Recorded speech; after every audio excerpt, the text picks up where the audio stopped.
What's going on? Brian Tong here, back again because you know what? Apple just announced the brand new HomePod. Surprise? Yeah, I've always been a fan of the original HomePod, and you know, this is an interesting one.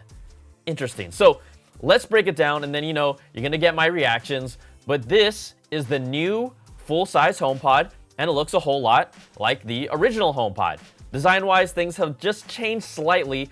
It's 6.6 inches tall and weighs 5.1 pounds. The first-gen HomePod was 6.8 inches tall and 5.5 pounds in weight, so a little shorter, a little lighter, but you wouldn't be able to tell from a distance. Now, the design is still nearly identical. You still have that touch surface on top, which is slightly recessed for the new HomePod, and then the mesh fabric surface comes in two colors, white and midnight. Yeah, that's what they're calling the darker one now.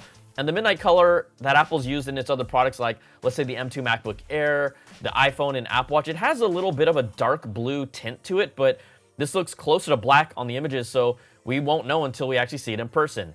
Now, the midnight color is also made with a 100% recycled mesh fabric. That's cool.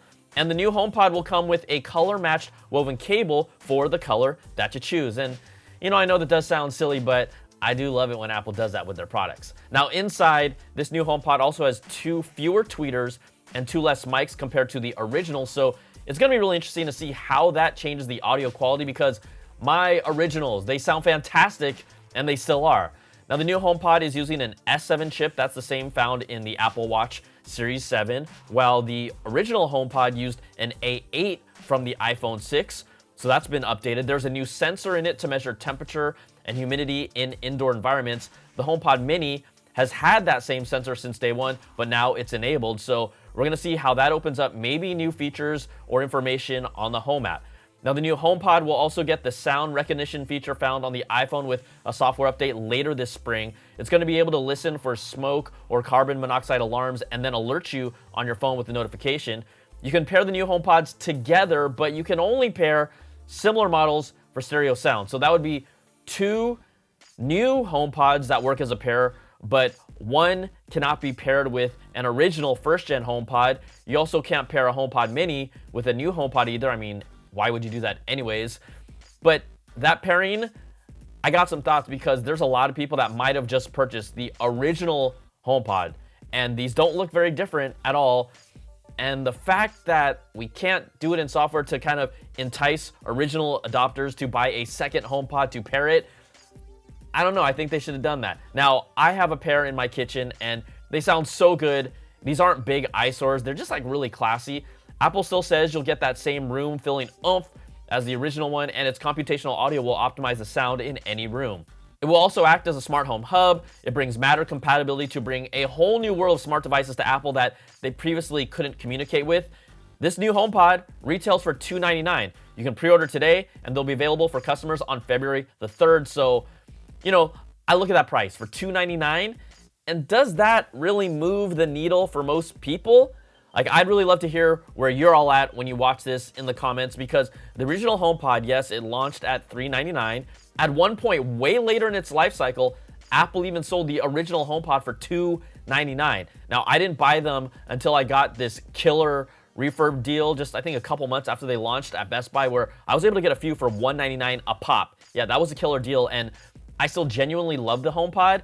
And guests, they always comment when they come over. They're like, oh, your sound system in the kitchen sounds so good. It's literally just 2 OG HomePods. They don't even notice that they're there, and it sounds amazing. So as an owner of the original, it's hard for me to just instantly jump up and say, I gotta open my wallet, especially without hearing them in person. And I'm happy the HomePod is back, but is $299 still enough to get a lot of new people on board? Like, you all watching can let me know, because the sound quality has really been my #1 reason that I got the HomePod, knowing that, yeah, Siri is still Siri. It hasn't really changed that much since then. The Matter platform absolutely matters, but it's still rolling out, and my hope is that it really opens up a true, robust, Apple-esque smart home experience that is seamless. It still isn't the easiest space to navigate, and that's understandable. Like, I still have different smart home devices that previously were not compatible with Apple's HomeKit, and hopefully they will be in the near future with Matter. I do think it's great to bring back the original HomePod, and it is a really important part of Apple's smart home strategy moving forward. I mean, the smart home is a hotbed where there's a lot of action and money to be made around it, because I look also at the Mini. that thing just wasn't compelling for me. Like, I love the colors. I would have liked more colors, but when you own a full-size HomePod from the beginning, like, the mini's cute, but it's kind of like, it's on the side for me. So right now, for people who own the original HomePod and really got one mostly for the audio benefits, unless this new HomePod sounds that much better, and it's hard for me to imagine that they will, but okay, maybe they will. I think you're good with sticking with what you got, and it really isn't a must upgrade at the moment. But also, there are a whole lot of people who never bought the original HomePod, and this is your chance to get rid of that FOMO after they were selling, I think they were around like $500 on eBay when they were discontinued in 2021. I love the HomePod. I just never loved it for $399 or $349. I honestly didn't even buy the original ones when they were offered at $299. And I know it's Apple, and I still feel like $249 would have been a really more compelling price point.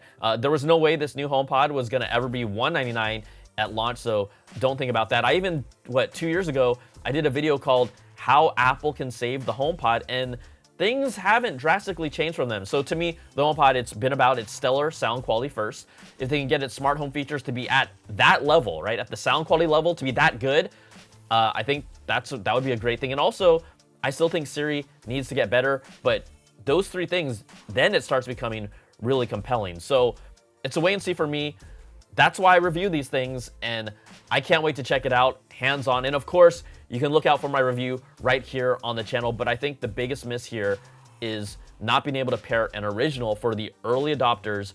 Maybe, I know you engineers out there are way smarter than I am. I just feel like there would have been a way to do it. So that's a missed opportunity for selling more units to pair it with someone who just bought one. So there are obviously so many Apple products right now, so little time. It is January. We are already deep in it. But also one more thing, Apple just announced their new Black Unity Apple Watch Sport Loop for 2023. This is their third Apple Watch band in this series, and the first time it's been a sport loop. So it's this new mosaic pattern with colors from the Pan-African flag with a matching watch face that you can also customize.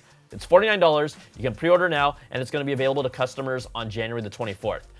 All right, everybody, that's going to do it for this video. New HomePod, new MacBook Pros, new Mac Mini, they're all coming fast and furious. But if you like what you see, give me that thumbs up, subs up, and hit that notification bell, ding, to get all my latest videos when they drop. And if you want more of that Apple goodness, you can check out my weekly Apple Bits XL audio podcast to get the latest deep dive with all these stories and new ones every week. Especially, we got some special guests. And thank you again for watching. Also, thank you so much for all the kind words in the comments about being in Apple's MacBook Pro video. I just really felt how supportive so many of you have been and still are. Some of you from like way back. I just really appreciate your support, and you allowed that moment to happen. Like, it was pretty cool, huh? So thank you very much. And for the record, I didn't get paid a single penny for it.